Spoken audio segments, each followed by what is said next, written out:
Ya, pemirsa, industri penerbangan nasional kembali menggeliat seiring meredanya pandemi COVID-19 di tanah air maupun global. Meski demikian, pemerintah harus terus meningkatkan konektivitas transportasi yang terintegrasi guna mendukung kelancaran mobilitas dan distribusi logistik serta mengurangi disparitas ekonomi antar wilayah. Aktivitas ekonomi dan industri di tanah air terus menggeliat seiring meredanya dampak pandemi COVID-19, tidak terkecuali industri penerbangan nasional. Kementerian Perhubungan menilai industri penerbangan mulai bangkit kembali tercermin dari lalu lintas penerbangan udara yang terus meningkat. Data industri penerbangan Global International Air Transport Association atau IATA mencatat, pada Juni 2022 lalu lintas penerbangan domestik maupun internasional sudah mencapai rata-rata 70% jika dibandingkan dengan masa sebelum pandemi yaitu tahun 2019. Dengan rincian lalu lintas penerbangan domestik mencapai 81% dan lalu lintas penerbangan internasional mencapai 65%. Meski demikian, Indonesia National Air Carrier Association atau INACA mengingatkan penataan konektivitas hub bandara masih harus terus dilakukan guna menunjang pemulihan sektor penerbangan. Ketua Umum INACA Denon Prawira Atmaja mengatakan, Indonesia membutuhkan konektivitas transportasi yang terintegrasi untuk mendukung kelancaran mobilitas dan distribusi logistik, serta mengurangi disparitas ekonomi antar wilayah. Oleh sebab itu diperlukan penataan kembali hub dan sub-hub domestik termasuk hub internasional. Sementara itu salah satu sektor yang menjadi booster pemulihan kinerja industri penerbangan nasional adalah pariwisata. Bahkan, tingkat kunjungan wisatawan mancanegara ke Indonesia hingga Oktober 2022 yang mencapai 3,92 juta orang sudah melampaui target yang ditetapkan Kementerian Pariwisata Ekonomi Kreatif, yaitu 3,6 juta wisman hingga akhir tahun 2022. Dari Jakarta, Tim Liputan IDX Channel.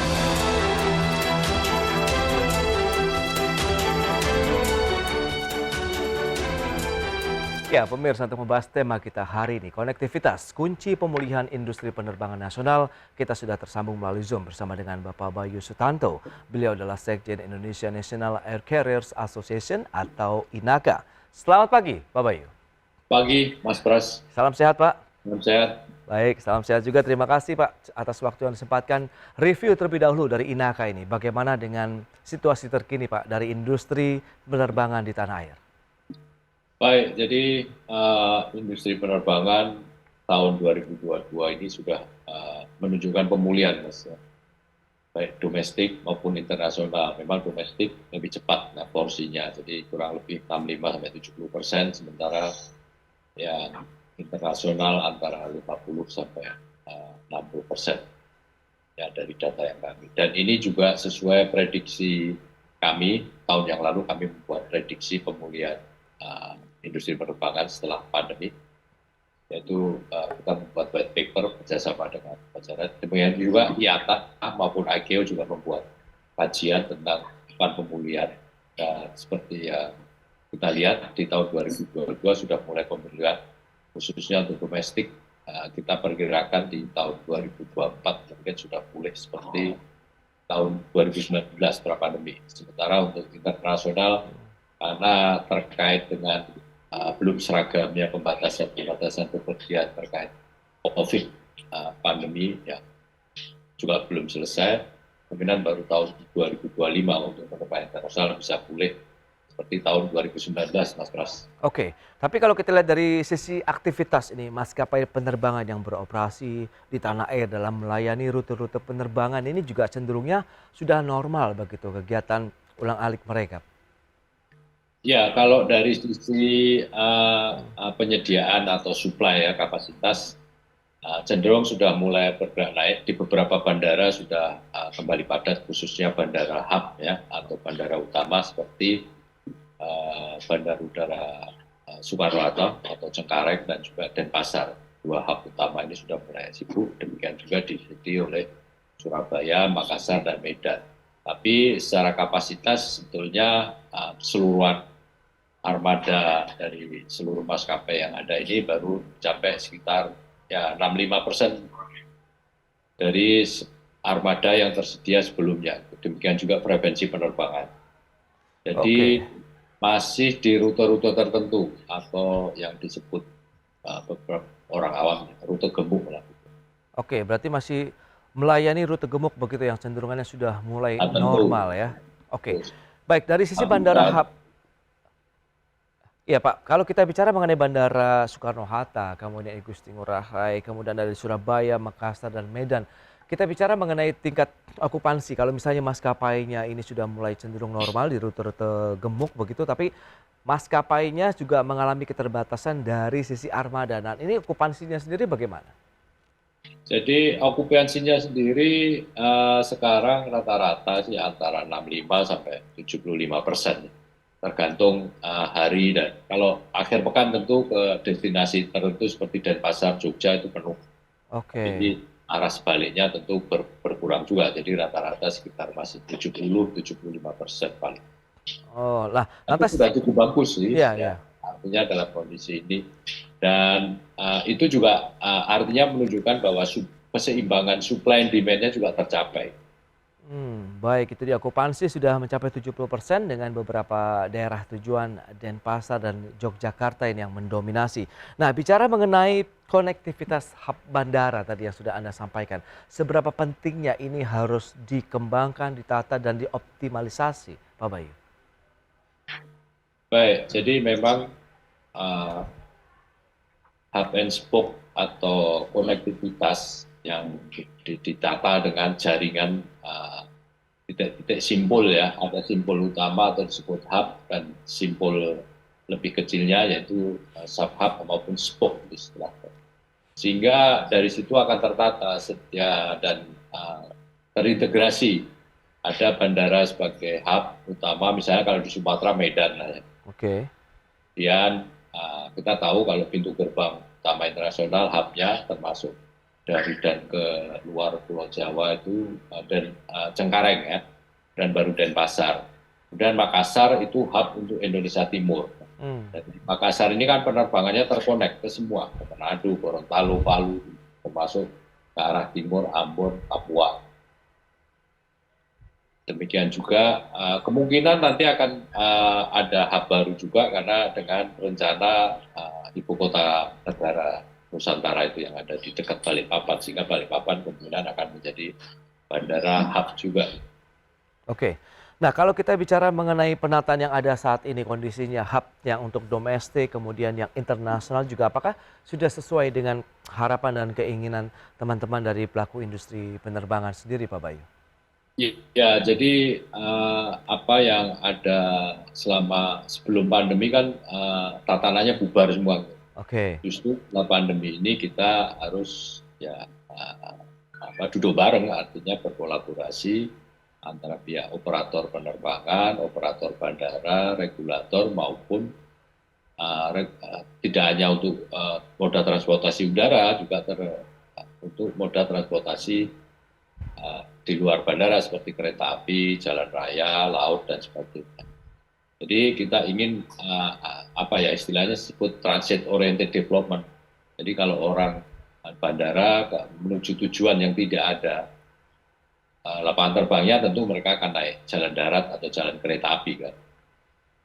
Jadi ya bandara pun. Jadi kita bisa lihat lah kalau kota-kota besar modern lain di dunia yang lebih maju itu kan kita bisa lihat kita di bandara itu terintegrasi dengan kereta api, bahkan terintegrasi seperti di Hong Kong itu dengan ferry, berangkat Mako, ke Shenzhen dan sebagainya, tidak harus dengan pesawat udara, tapi bisa dengan ferry ataupun kereta api. Baik, tapi di beberapa bandara sudah ada yang terkoneksi ataupun terintegrasi dengan bandara, misalnya bandara moda Kuala lain. Namu misalnya terkoneksi dengan jalan tol dan kereta api sehingga orang bisa ke kota Medan atau kota sekitar. Termasuk Yogyakarta yang baru juga ada terkoneksi dengan jalan raya, jalan tolnya belum jadi, dan juga kereta api, sehingga misalnya orang bepergian ke Klaten, Solo pun lewat bandara Yogyakarta juga bisa menggunakan kereta api untuk terusannya atau sambungannya. Oke.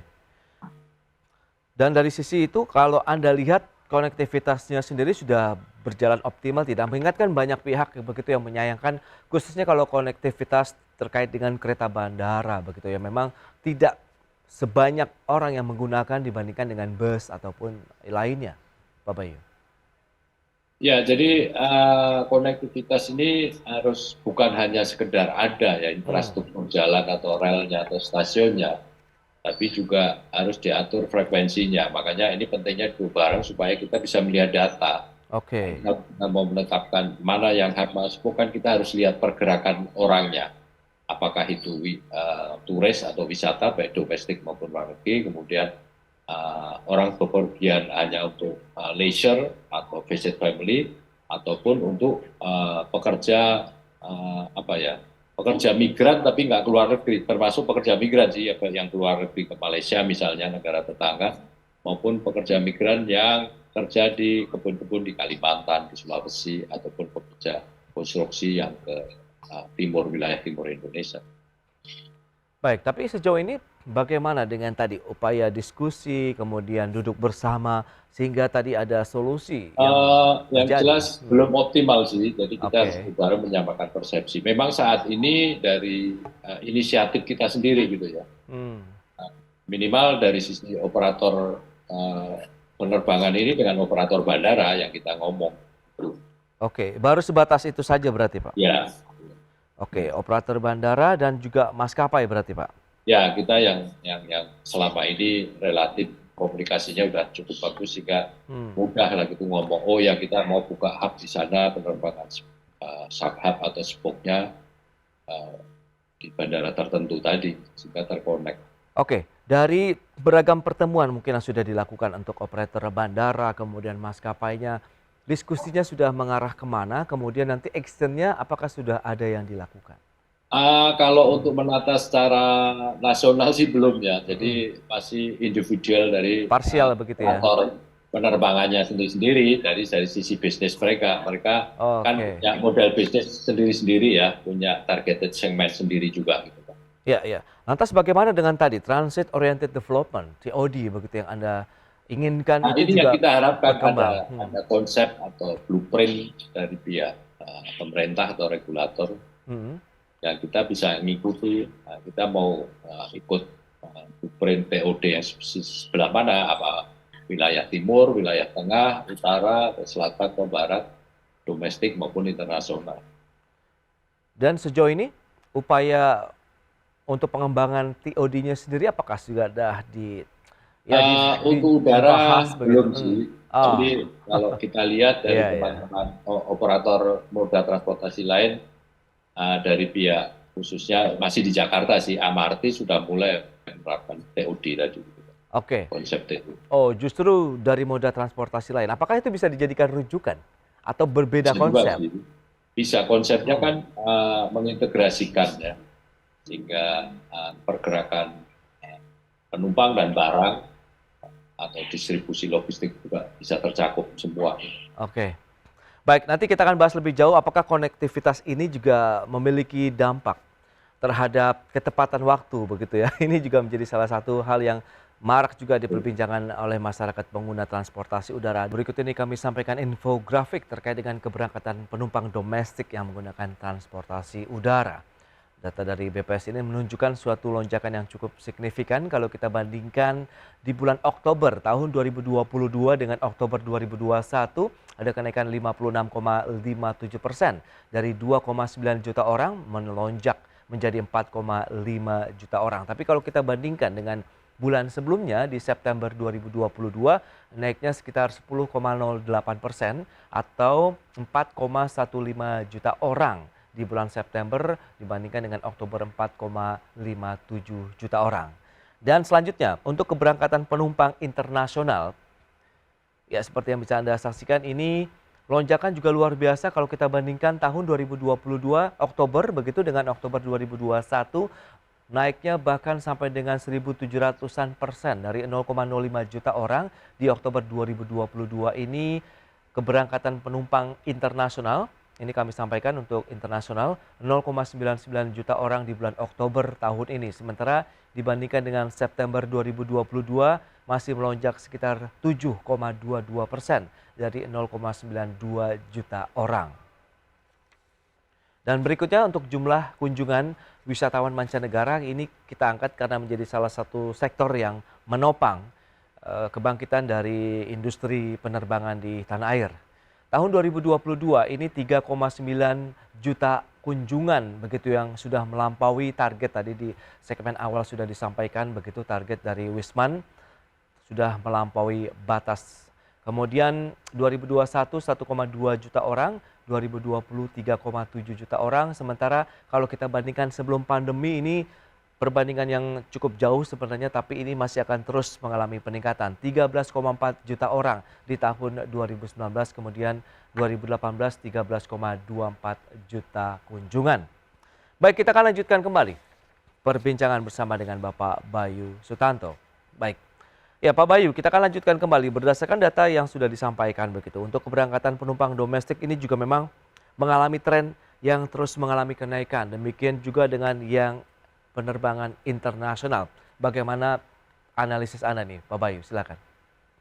Ya, baik. Jadi memang seperti yang diprediksi oleh IATA maupun AGO juga bahwa dalam pemulihan ini nantinya tahun ini ya dimulai setelah quarter 2 atau setelah semester atau masuk di semester 2 ini sudah mulai tahap pemulihan itu semua negara akan dimulai dengan pemulihan di sektor domestiknya dulu. Karena untuk internasional ini kan ada perlakuan yang berbeda atau treatment berbeda dalam hal pembatasan perjalanan. Oke. Kita tahu Tiongkok atau China ya yang menerapkan 0% COVID ya sampai sekarang bahkan karantina yang ketat, jumlah turisnya sangat terbatas sekali kecuali pekerja migrannya. Itu yang membuat penerbangan internasional tidak secepat penerbangan domestik untuk pemulihannya. Di Australia dengan juga pemulihan domestiknya lebih cepat juga. Baik, tapi kalau kita lihat dengan kondisi yang ada dibandingkan dengan domestik tadi memang lonjakannya juga cukup tinggi begitu ya Pak Bayu. Nah ini menunjukkan berarti konektivitas yang ada selama ini pun sudah cukup baik begitu Pak untuk penanganan dan penataannya. Ya, seperti yang sampaikan sebelumnya bahwa memang konektivitas kita selama masa pemulihan ini belum terkelola dengan baik lah. Belum optimal ya Pak. Oke. Sebenarnya masih banyak sih peluang-peluang untuk membuat industri ini efisien, efektif, demikian juga kaitannya dengan moda transportasi lain. Jadi industri transportasi keseluruhan itu dengan penataan kembali, mumpung ini saatnya pemulihan, jadi bisa ditata lebih efektif, efisien. Oke. Nah, bicara mengenai konektivitas begitu yang memang menjadi suatu keharusan di bandara begitu dan integrasi moda transportasi.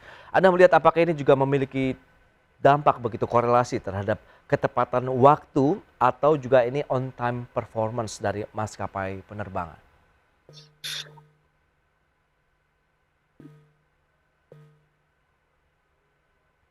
Halo, Pak Bayu? Ya, Mas. Bisa mendengar pertanyaan tadi, Pak? Bisa. Oke. Tentang OTP ya, on time performance. Yes, jelas. betul, Pak. Jadi dengan konektivitas yang tertata baik, artinya terkonektivitas antar di dalam masing-masing sektor moda transportasi dan juga interkoneksinya antar moda tentu akan membuat on time performance keberangkatan dan kedatangan transportasi ini akan lebih pasti, Mas.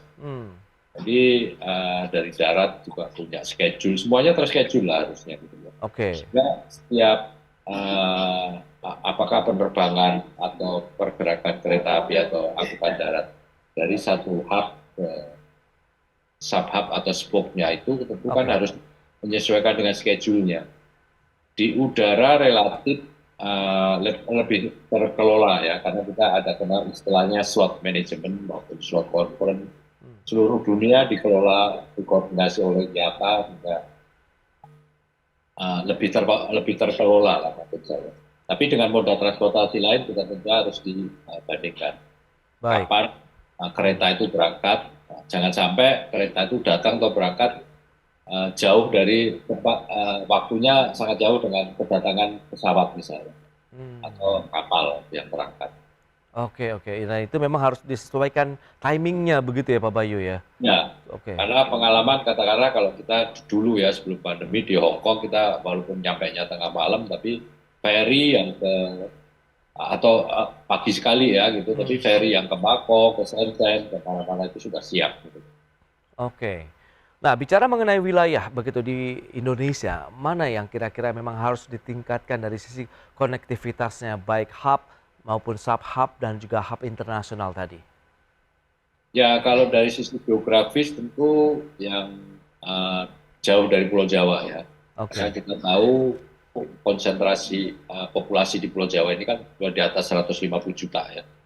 Sehingga penerbangannya pun di atas 80% itu dari dan ke Pulau Jawa. Sementara yang antar provinsi di negara yang jauh, ya, kepulauan apalagi, ini yang harus diperhatikan atau dikembangkan. Walaupun frekuensinya atau jam operasinya tidak seperti di bandara besar hub di Pulau Jawa dan Bali tadi.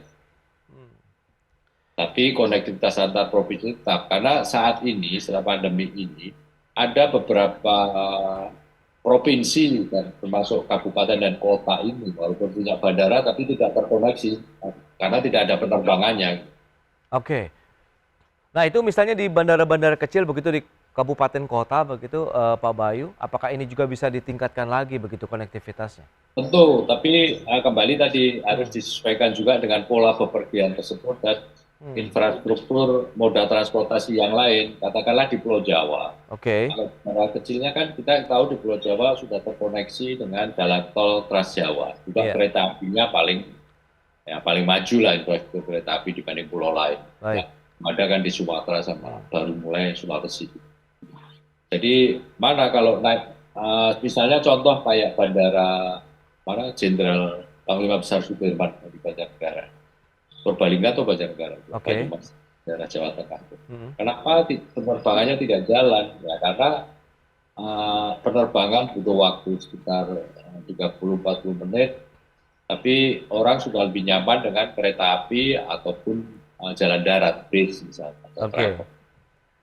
Baik. Nah, kalau kita bicara mengenai rute penerbangan domestik ini, Pak Bayu, ini mana saja yang masih menjadi backbone, Pak, untuk kinerja industri penerbangan kita? Yang jelas nomor satu ya Jakarta Denpasar, Oke.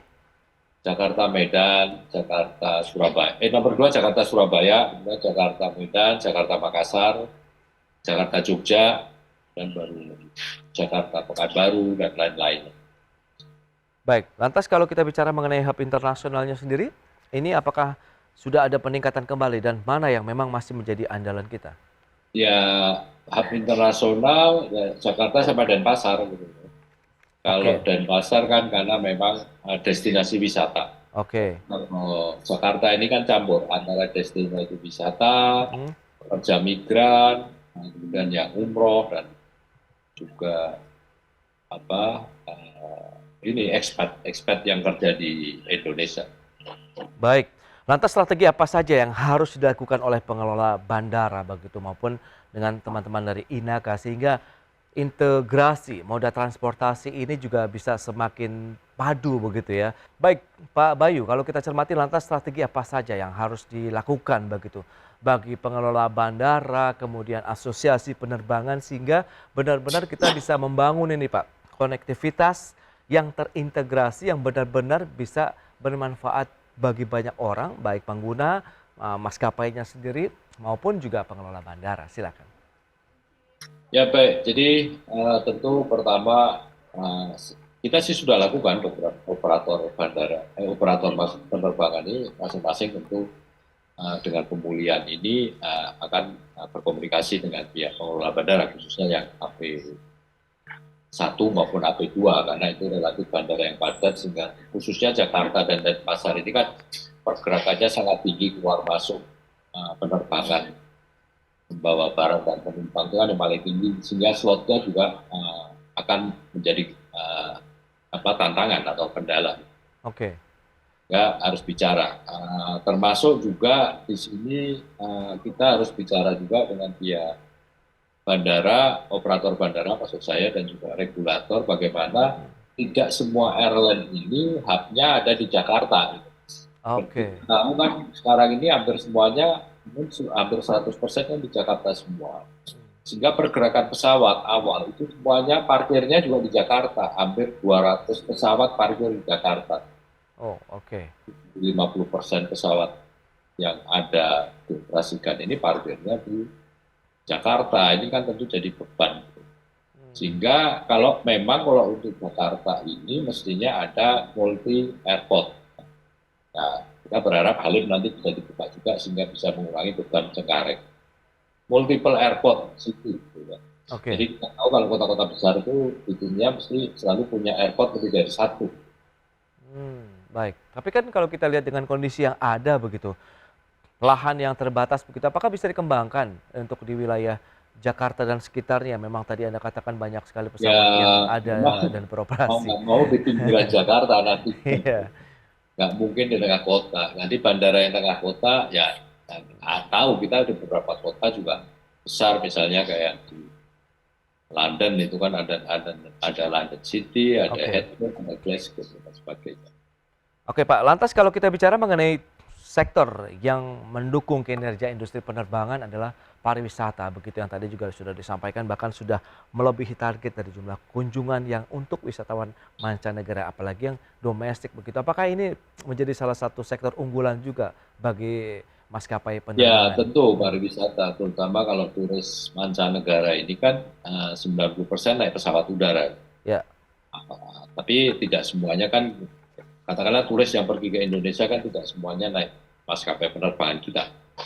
Nah, maskapai penerbangan belum tentu terbang dari dan ke negara asal turis tersebut. Gitu. Umumnya turis ini juga memakai maskapai penerbangan negara mereka. Gitu. Jadi kita harus artinya para operator maskapai penerbangan di Indonesia ini juga harus lihat-lihat gitu loh. Misalnya kita bisa lihat juga bidik selain turisme juga pekerja migran. Ya kita tahu di Malaysia ada kurang lebih 4 juta pekerja migran Indonesia, ini kan juga bangsa yang besar. Ya. Selain itu juga umroh ke Timur Tengah, pekerja migran ke Hong Kong dan Korea dan Taipei, ke Taiwan misalnya, itu juga jadi pasar-pasar untuk penerbangan internasional. baik. Lantas terakhir Pak, bagaimana potensi dari industri penerbangan nasional kita bisa pulih kembali? Kapan ini? Apakah benar-benar tahun 2023 ini menjadi tantangan tersendiri? Ya, kalau dari saat kita buat proyeksi itu akan pulih di 2024 Indonesia dan 2025 untuk internasional, tapi ada catatannya gitu kan. Oke. Kalau ceteris paribusnya sudah berubah, ceteris paribus ekonomi, ya kan suku bunga berubah, inflasi tinggi, ya, kurs mata uang juga berubah, harga minyak berubah, kemudian juga ada global geopolitik. Ya, krisis perang Ukraina dengan Rusia, Ya. yang membuat risk-nya juga tinggi. Baik. Dengan adanya perang Rusia Ukraina aja, asuransi kita khususnya untuk klausul war risk itu juga naik. Oke. Berarti memang tantangannya cukup berat juga nih nanti yang Berat, harus dihadapi ke depan. Oke. Karena sebelum 2019 kan kita bisa bandingin mudah kok kondisi Iya. ekonomi atau ceteris paribusnya di 2019 dengan 2022 kan sangat beda sekali. Betul Pak Bayu. Berarti memang konektivitas ini bisa menjadi salah Itu satu yang akan membuat Iya. mungkin pemulihannya Iya. agak lambat. Iya, itu dia. Baik. Berarti memang Baik Pak Bayu, berarti memang konektivitas ini yang memang harus bisa menjadi game changer lah Ya, bagi industri apapun penerbangan Indonesia. kondisi ekonominya ya konektivitas harus Ya. diperbaiki, terintegrasi. Gitu. Baik. Oke. Akan efisien, Ya. operasi penerbangannya efisien, Yes. pendapatan operatornya juga Ya. ekonomis dan sebagainya. Baik, Pak Bayu, terima kasih banyak ini atas waktu dan sharing yang Anda berikan untuk pemirsa IDX Channel pada hari ini. Selamat melanjutkan aktivitas Anda kembali dan salam sehat, Pak Bayu. Salam sehat, Mas Ya. Pras. Selamat pagi. Selamat pagi.